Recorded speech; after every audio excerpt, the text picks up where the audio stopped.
Welcome to the Deep Dive. Today, we're tackling something absolutely fundamental, the real plumbing of the professional world. Business and corporate communication. We're aiming to cut right through the noise, straight to the high-value, essential facts. Think of this as, well, the ultimate study guide, ready for use. Yeah, and it's important to stress, the material we're drawing from, it's already incredibly concentrated. We're not summarizing broad theories here. Right. Every definition, every number, every list, it's all been pre-selected as vital. Our job today is really to highlight the connections, the distinctions, make it stick.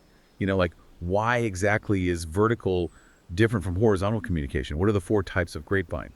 That level of detail. And for you listening, this matters immensely. Getting a grip on how information actually flows, or sometimes how it gets completely stuck, that's key. Key for efficiency, key for your own career. Absolutely. This deep dive aims to give you that precise language, the structures you need to understand internal dynamics, and also how to handle those big moments, presentations, interviews, the high-stakes stuff. Okay, so where do we start? Let's unpack the absolute core. What is communication in this context? And what's it trying to achieve? Right, the foundational definition. Communication is the process. Let me get this exactly. The process by which information is transmitted between individuals and organizations so that an understanding response results. That last bit is crucial, isn't it? An understanding response. Totally. It's not just about sending the message out. Did they get it? Did they understand it? Did it lead to the intended action or thought? If not, well, communication failed. It's a closed loop. Exactly. It has to land properly. And why do organizations put so much effort into making sure it lands? The sources give us a really solid list of 9 specific objectives. These pretty much cover every reason you'd communicate formally at work. Okay, let's tick through them. Yeah. You got the obvious ones first, right? Delivering information, giving advice, issuing an order, and education. Just getting facts or instructions across. Straightforward transfer, yeah. But then it gets more nuanced. It's just towards influencing behavior, Yeah. managing attitudes. This is where number 5 comes in, persuasion. And the source gives a really specific context here, which is interesting. Oh yeah, this is quite pointed. It says persuasion is necessary specifically for the lazy, the incompetent, and the disgruntled workers. Wow. So it's framed as an internal management tool, not just, selling something externally. It's about shifting difficult internal attitudes. Exactly. It implies you're dealing with resistance from the get-go. You need a strategy tailored to overcome that specific kind of inertia or negativity. Makes sense. Okay, what else is on the list? We have warning, that's about risk management, safety. Then number 8, raising morale. And the text explicitly links this to raising performance. Better morale, better output. A direct link. Yep. And finally, number 9, motivation. Defined very precisely again. It's the objective that energizes a person and channelizes their behavior toward desired goals. Not just general energy, but focused, directed energy. Energize and channelize. Got it. So those are the whys, the 9 objectives. Now, how does it actually happen? The structure, the formal channels. Right, the organizational plumbing, as you called it. We categorize the formal flow based on the hierarchy. First up is vertical communication. Up and down the ladder. Exactly. The flow of information, tasks, requests, whatever, between different levels of authority, boss to subordinate, subordinate back to boss. Let's break down the downward flow first, top to bottom. What's management trying to achieve when they send messages down? 4 key things, according to the source. 1, giving specific job direction. 2, explaining policies and procedures, the rulebook. 3, conveying performance assessments, how are you doing? And 4, this is critical, explaining the rationale of the job. The why. Yes, the why. Not just do this, but here's why this matters to the bigger picture. Without that, you get compliance maybe, but not engagement. That makes sense. But downward flow can get distorted, right? Like a game of telephone through management layers? Oh, definitely. Filtering is a huge issue. Yeah. Which is why the upward flow is just as vital, bottom to top communication. So what's its purpose? Primarily feedback. Feedback to superiors, yes, absolutely essential for them to make informed decisions. But it also has these really important sort of softer organizational benefits. Like, Well, 1, it provides an outlet.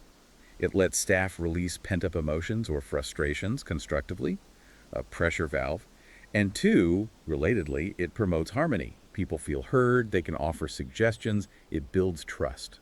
okay, so vertical is up and down. What about side to side? That's horizontal communication, or sometimes called lateral communication. This is the exchange between people or departments at the same level in the hierarchy. Sales talking to marketing, R&D talking to production. Exactly.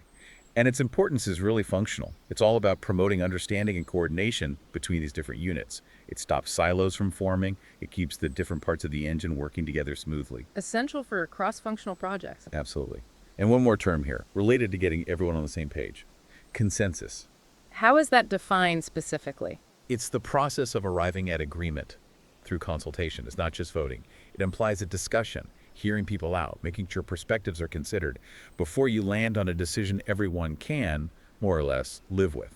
Got it. So that covers the official map, the formal channels, but there's always the unofficial network. Right? Always. The informal communication network, better known as the grapevine. Ah, the rumor mill. Pretty much. It's the informal, unofficial exchange of information. And unlike the formal channels, it doesn't care much for the org chart. So it can go anywhere. Sideways, up, down. Vertically, horizontally, even diagonally. It jumps levels, crosses departments. It's incredibly fluid and often very fast. And the source actually breaks down how it flows. I remember this being a key detail. Yes, 4 distinct types of grapevine chains. This is definitely prime material for recall. You need to know these 4 patterns. Okay, let's list them. Number 1, single strand, simple chain reaction. A tells B, B tells C, C tells D, like passing a note. Very linear, also very easy to break or distort early on. Right. One person mishears, the whole chain is wrong. Exactly. Number 2, gossip. This is different. It's one person, the central hub, telling everyone else. Like a broadcaster. Sort of, yeah. A one-to-many pattern. If that central person stops talking, the flow stops. Okay. Third type, Probability. This is basically random. Information just jumps around. It might move from anyone to anyone. No predictable path. It's chaotic. hard to track that one. Very. And finally, number 4, the cluster chain. This is actually the most common type in organizations. Information moves through selective groups, people who trust each other. A tells a few trusted friends, B, C, D, then maybe B tells their trusted circle, and so on. It follows existing social networks. That makes sense. People share info with those they know and trust. Precisely. So given that it's unofficial, potentially inaccurate, why do companies even tolerate the grapevine? Why not try to stamp it out? Because it actually serves some purposes. Exactly. Despite the risks, it has real benefits. 1, it provides emotional relief, letting people vent or share anxieties informally. 2, it promotes harmony and cohesiveness within those clusters or peer groups. 3, and this is huge, it's often a fast channel. Faster than the formal routes. Much faster sometimes. News, rumors, reactions, they spread like wildfire.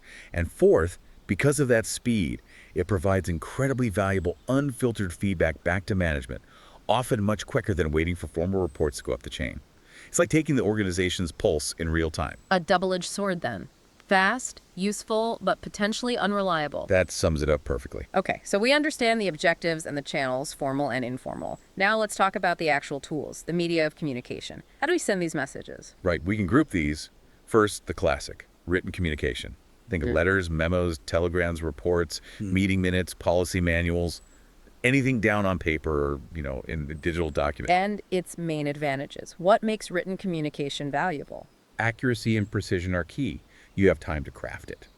But the sources highlight some really specific merits. 1, it creates a permanent record. It exists beyond the moment. 2, because of that, it can serve as a legal document if needed. 3, it really helps to fix responsibility. Ah, okay. If it's written down, there's no arguing about who's told to do what. Exactly. Plus, you can send the same written message to a large number of people simultaneously, ensuring consistency. Okay, so permanence and accountability, what's the contrast? Oral communication, face-to-face conversations, phone calls, interviews, team meetings, group discussions, speaking and listening. And its strengths are speed, interaction. Speed, definitely. Immediate feedback, you can gauge reactions, build rapport, convey emotion much more easily. But the big downside, no permanent record unless you record it, which changes the dynamic. And it's much harder to fix responsibility definitively. It becomes he said, she said. So there's always a trade-off, permanence versus immediacy. Always. You choose a medium for the task. Next up, visual communication. This isn't just words, it's gestures, facial expressions. Right, body language. But also things like tables, charts, graphs, posters, diagrams, using images to convey information. What's the key thing to remember about visuals? Their limitation. The source is very clear. Visuals alone are really only effective for communicating elementary and simple ideas. Only simple ideas. If used by themselves, yes. A chart can show a trend. A poster can give a simple warning. Right.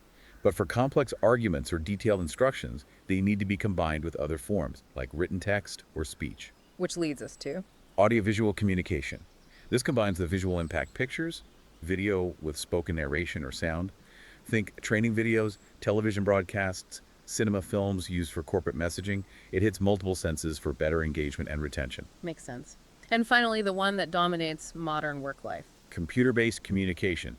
Emails, voicemails, mobile phones, fax, yes, still mentioned, and of course video conferencing. We almost take these for granted now. What were their revolutionary advantages? Speed and geography. Yeah. The sword highlights. It's the quickest means of communication available. It effectively conquers the barrier of space. You can collaborate instantly across continents. Right. Time zones are still an issue, but the transmission is instant. Exactly. And video conferencing is specifically called out as being able to replace personal meetings in many cases, saving huge amounts on travel time and cost. Plus, think about storage and retrieval. Digital records are way easier to manage than filing cabinets full of paper. Okay, so we have all these channels, all these media, but things still go wrong. Communication breaks down. Let's talk about the barriers to communication. Yeah. What gets in the way? The source actually points to one primary obstacle right up front. One of the biggest barriers is simply choosing an unsuitable medium. Using the wrong tool for the job. Precisely. Trying to resolve a complex emotional conflict over email, for example, or sending critical feedback via a quick text message, it just sets the communication up for failure. Bad choice of medium. Okay, what are the categories of barriers? We can group them. First, physical barriers. These are tangible external things that block or distort the message. Like actual noise. Yep. Noise in a factory making it hard to hear instructions. External disturbances on a phone line, like static.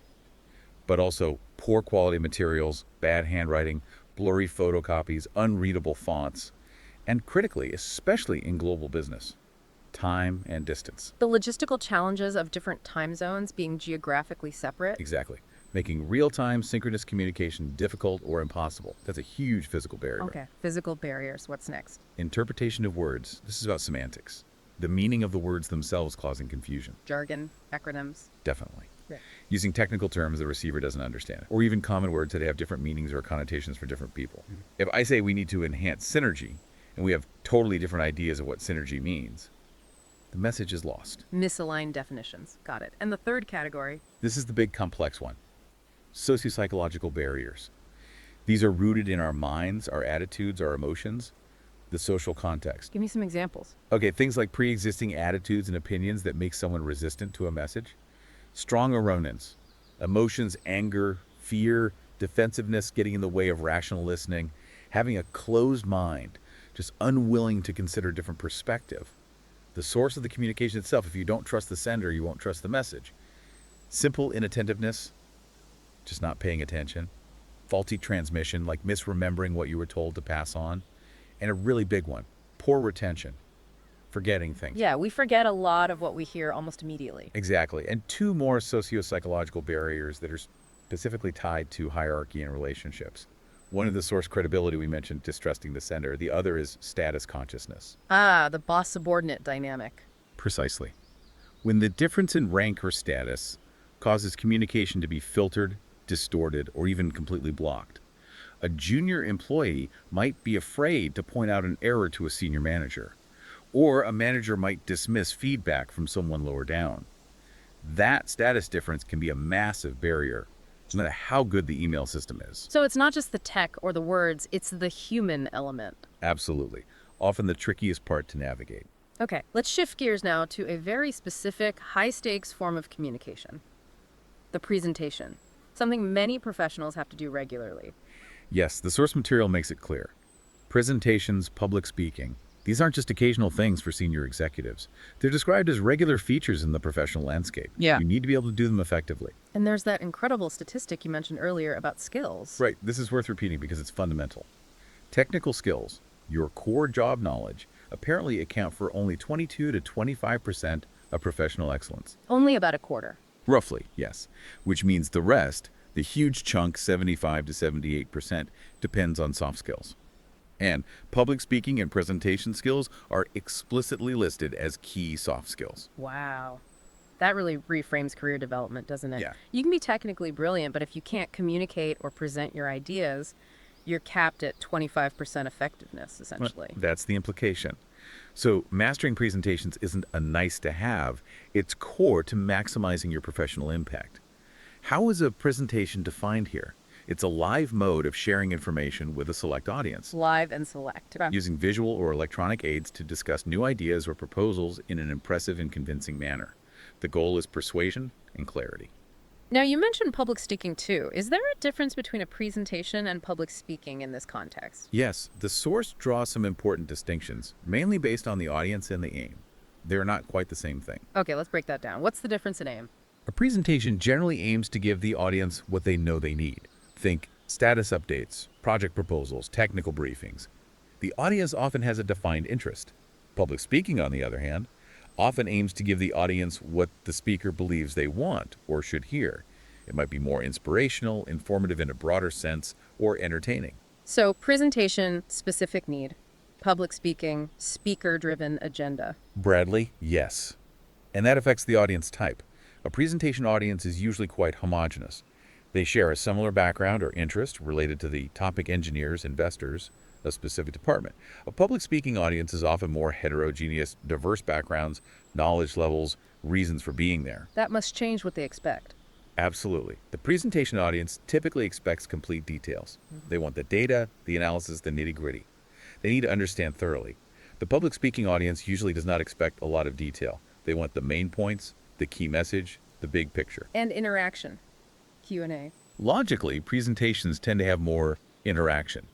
Because the homogeneous audience wants deep understanding, they'll ask more clarifying questions, drill down into specifics.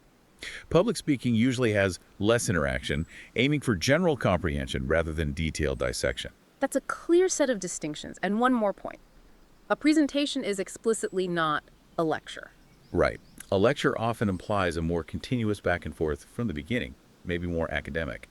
A presentation is typically structured as a one-way delivery of the core content first, followed by a Q&A or discussion phase. Okay, so to make a presentation effective, what are the key structural requirements? It needs a clear structure, obviously. An introduction to set the stage, the main discussion or body, and a definite end or conclusion. Critically, facts and figures need to be visually present using tables, graphs, charts. This links back to overcoming poor retention. Visuals help things stick. Visual aids are essential. Essential. Also, using humor and anecdotes appropriately can build rapport. And, very importantly, questions from the audience must be taken seriously and addressed thoughtfully. It shows respect and reinforces understanding. When you start planning, what are the absolute fundamentals you need to consider? The source identifies 3 fundamental pillars for a good presentation. You have to get these right. 3 pillars. 1. Presenter's analysis. This is about you. Your knowledge, your preparation, your confidence, how well you've mastered the material. 2. Audience analysis. Understanding them. What do they already know? What do they need? What are their expectations? How can you best meet their demands? And 3. Presentation design. This is the structure and tools, the logical flow of your points, the quality and relevance of your visual aids, the overall coherence. Presenter, audience, design. The 3 legs of the stool. Exactly. Get one wrong and it wobbles. Before we get into the step-by-step planning, there's a quick mention of the seminar structure. How is that defined? As a formal gathering specifically for exchanging views on a topic. The key role is the chairman, who needs to manage the discussion, summarize the main points and conclusions at the end, evaluate if the seminar was successful, and thank everyone. And importantly, there's a mandatory follow-up. A report must be prepared and circulated. More formal and collaborative than a standard presentation, perhaps. Seems so. Okay, now for the practical part. The 10 steps to a successful presentation. This is like the checklist you'd follow. Let's walk through them. Step 1. Consider the occasion and objective. Know the context. Why are you presenting? What's the specific goal? You need to concretize your ideas right at the start. Makes sense. Step 2. Make audience analysis. We just covered why this is fundamental. Tailor your content, language, and level of detail to meet their needs. Step 3. Know about the location. Check out the venue beforehand, if possible. Understand the room layout, the available equipment, projector, microphone, who the organizers are. Logistics matter. A tech failure can derail everything. Good point. Step 4. Decide the mode and manner. How will you deliver it? formal or informal tone, lecture style or interactive. This choice is key to securing and holding attention. Step 5. Prepare the script. Doesn't have to be word for word, but have a detailed outline or notes. This allows you to be confident and focus on delivery, not scrambling for what to say next. Step 6. Preparation of aids, visuals, as we said, but also consider handouts, maybe summaries or data sheets for them to take away. And feedback forms. Feedback forms, why those? 2 reasons given. They help increase retention, engaging the audience actively after the talk, and they allow you to assess the competence of the presenter, get immediate feedback on how you did.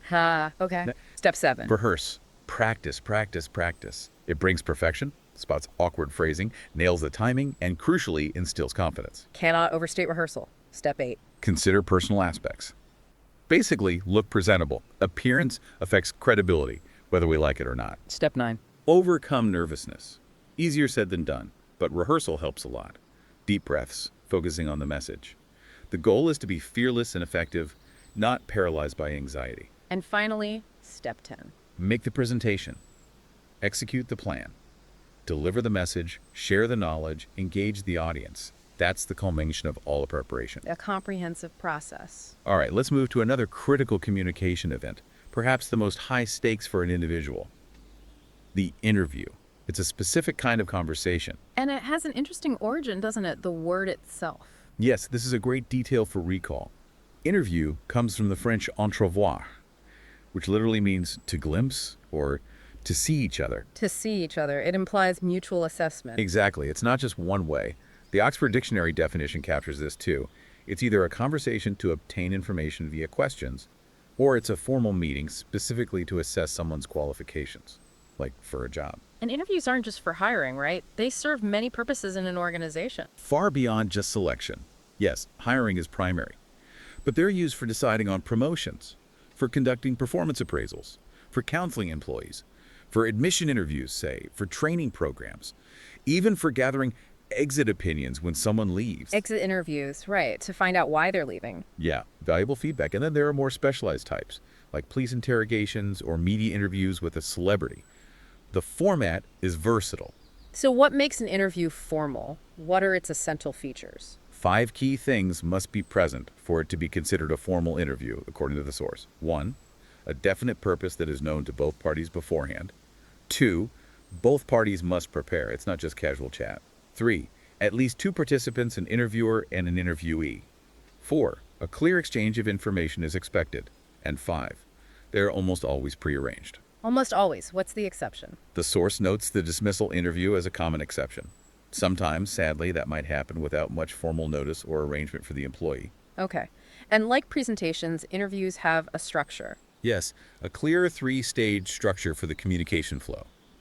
The opening or start, the middle or main body, and the closing. Standard beginning, middle, end.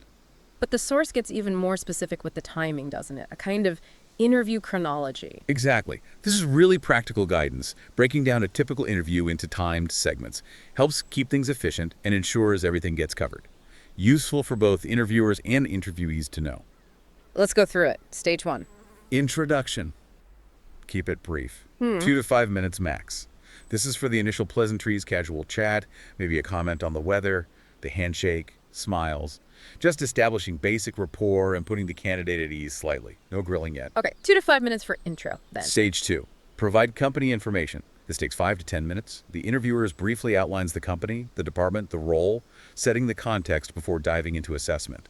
Ensures the candidate understands the playing field. Makes sense. Then the main event. Stage 3. Candidate assessment. This gets the biggest chunk of time, understandably, 10 to 30 minutes. This is where the interviewer asks the core questions about qualifications, experience, achievements, behavioral questions, technical questions, whatever is needed to assess fitness for the role. 10 to 30 minutes for the core assessment. And finally, Stage 4. Conclusion. Again, keep it concise. 3 to 5 minutes. The interviewer should outline the next steps and the expected timeline for a decision. The candidate gets a chance to summarize their interest or ask any final questions they might have prepared. Then, thank you and goodbye. so intro 2 to 5, company info 5:10, assessment 10:30, conclusion 3 to 5. Sticking to that keeps it focused. Exactly. It prevents rambling and ensures the crucial assessment phase gets adequate time. Okay, now let's get really specific. We know the general structure, but the purpose of an interview can vary hugely. The source gives us a whole taxonomy, different types for different situations. Yes, and understanding the type of interview you're in or conducting is critical because the goals and preparation are completely different for each. Let's start with the common ones related to jobs and development. Right. First, the standard employment job interview. We know this one. It's a two-way street. Yeah. Employer assesses the candidate's qualifications, appearance, general suitability, while the applicant learns about the role, the company culture, asks their own questions. Mutual seeing. Then there's the promotion interview. How is that different? It's specifically for internal employees who are applying for a higher level position with more responsibility. The candidates are already known, which can be both an advantage and a disadvantage. They need to demonstrate readiness for this step up. Overcoming existing perceptions might be a challenge there. Could be. Next, a really important one for onboarding, the orientation interview. This is for new hires. Exactly. It's designed to acquaint the new employee with their specific job duties, colleagues, and the broader organization. The source really emphasizes this one, stating, "First impression is the last impression." Wow, high stakes for that first meeting. Very. It says this interview strongly influences the new employee's motivation and morale right from day one. So, the interviewer here has a crucial role in setting a positive and informative tone. Okay, those are mostly positive or neutral. What about interviews dealing with problems, disciplinary ones? Yes, there are several. First is the reprimand interview.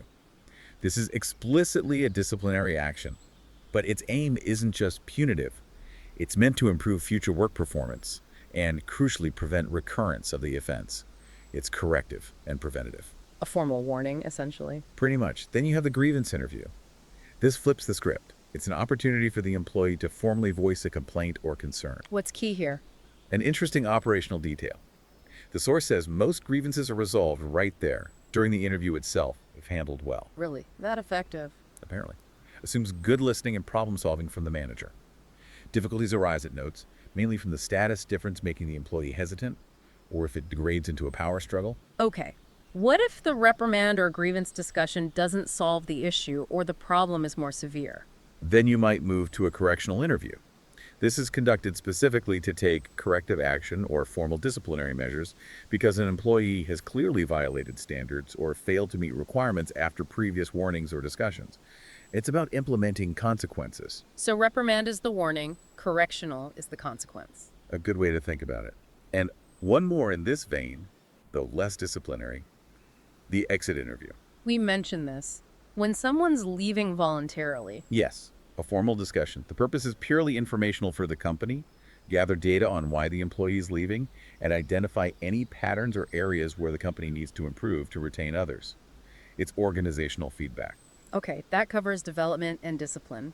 Now for the more advanced assessment techniques, the ones designed to really probe capabilities. Right. These are more specialized. First, the infamous stress interview. Sounds unpleasant. It's designed to be. The interviewer intentionally puts the candidate under pressure, maybe through aggressive questioning, difficult tasks, creating uncomfortable situations. The goal is to see how the candidate reacts and performs under stress, simulating high-pressure work scenarios or dealing with difficult clients. Assessing composure and resilience. Exactly. Then there's the behavioral interview, sometimes called the behavioral event interview, or DEI. This is very common now. What's the principle here? It's based on a simple, powerful idea. Past behavior is the best predictor of future performance. So instead of asking hypothetical questions, how would you handle, it asks for concrete examples from the past. Like, Tell me about a time you faced a difficult deadline. Or the example given, tell me about a project you worked on where the requirements changed midstream. What did you do? It forces the candidate to describe a specific situation, their actions, and the result, often using the STAR method: situation, task, action, result. focuses on evidence, not just claims. Precisely. Highly structured and effective. Next, the case interview. Ah, the consulting favorite. Exactly. Mostly used in hiring for management consulting and investment banking jobs, but spreading elsewhere too. The applicant is given a business question, situation, problem, or challenge and asked to analyze it and propose a solution live in the interview. What are they looking for? The right answer. Not necessarily. The primary goal is to evaluate how the applicant thinks. Their analytical process, problem-solving skills, logical structuring. Can they break down a complex problem? Ask the right questions. use data logically. Assessing the thinking process itself. Yes. Key skills they look for include numerical and verbal reasoning, communication and presentation skills. Can you explain your logic clearly? And business acumen or commercial awareness. Sometimes these are even done as group exercises, with interviewers just observing how candidates collaborate or compete to solve the case. Intense. Okay, one last type. The informational interview. This one's unique because it's initiated by the job seeker, not the employer. So I call someone up and ask for it. Essentially, yes. It's framed as a casual conversation to learn more about a specific career path, a company, or an industry from someone working in it. The crucial point, absolutely vital for recall, its purpose is not to find job openings. Not a backdoor job application. Definitely not. Trying to turn it into one is considered bad form. It's purely for research, advice, and networking, gathering intelligence before you start applying formally. A really useful tool for career exploration. #tag outro. So we've covered a lot of ground there, the essential architecture, really. From the 9 objectives of communication, the 4 specific ways the grapevine flows. Yeah, the single strand, gossip, probability, cluster. To the critical differences between a presentation and public speaking. Those 3 fundamental elements of presentation: design, presenter, audience, design. Right. And the very precise timing and structure of a formal interview, right down to the different stages and their typical lengths. Plus that whole taxonomy of interview types. And that standout statistics, 75 to 78% of professional excellence riding on soft skills like communication and presentation. It really frames all of this as non-negotiable for anyone serious about their career. Absolutely. Knowing the map, how information should flow, the specific goals of these different interactions is the first step to navigating it successfully. So now that you have this detailed breakdown, especially thinking about all those potential barriers we discussed, here's a final thought, something for you to chew on. In today's world, with so much work happening remotely, relying heavily on email, chat, video calls, all that computer-based communication, which specific barrier do you think now poses the biggest challenge to professional performance and understanding? Is it time and distance, the physical separation? Is it status consciousness, the socio-psychological hurdle of hierarchy translating poorly online? Or is it the interpretation of words, the semantic issues of jargon, nuance, and tone getting lost in text? Physical, socio-psychological, or semantic? Which one causes the most friction in your asynchronous remote work reality? Something to think about. Until the next deep dive.